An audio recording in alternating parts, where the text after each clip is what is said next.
मतलब बतौर ख़ास वो लोग सुने जो परदेश में रहे हों या जिनके अपने परदेश में हों, उन लोगों के लिए पढ़ता हूँ। मतलब सुनिए। मुझे परदेश में रहकर बराबर याद आता है। वाह वाह वाह वाह।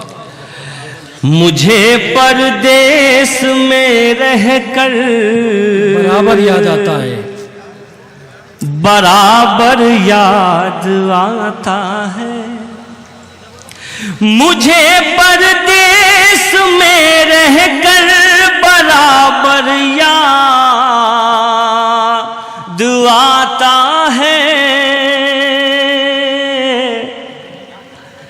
वो टूटा ही सही लेकिन बहुत घर याद आता है।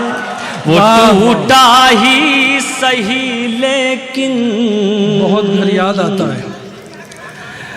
बहुत घर याद आता है। क्या कहना है, क्या सुनिए। कहना है, क्या कहना है। हमारे बहुत करम फरमा तशरीफ रखते हैं हफीज़ साहब बसमत वाले। हफीज़ दो हैं आज यहाँ, एक कन्वीनर हैं, एक बसमत वाले। जी जी जी। ये शेर पढ़ता हूँ, ये भी सुनिए। वो टूटा ही सही लेकिन बहुत घर याद आता है। खुदा ने कैसी गहराई तेरी आंखों को बख्शी है। खुदा ने कैसी गहराई तेरी आंखों को बख्शी है। खुदा ने कैसी गहराई तेरी आंखों को बख्शी है।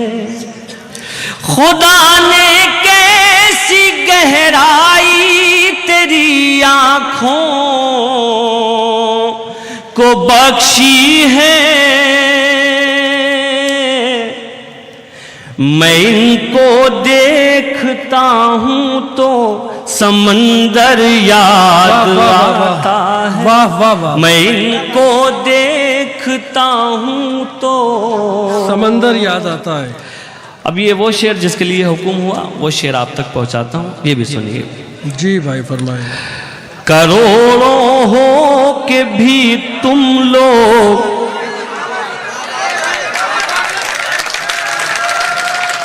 अच्छा साहब, करोड़ों हो के भी तुम लोग घुटने टेक बैठे हो। वाह वाह वाह वाह। करोड़ों हो के भी तुम लोग घुटने टेक बैठे हो। करोड़ों हो के भी तुम लोग घुटने टेक बैठे हो। मुझे वो 313 लश्कर याद आता है। याद बेशक बेशक। वाह वाह वाह वाह। मुझे वही तारीख है हमारी।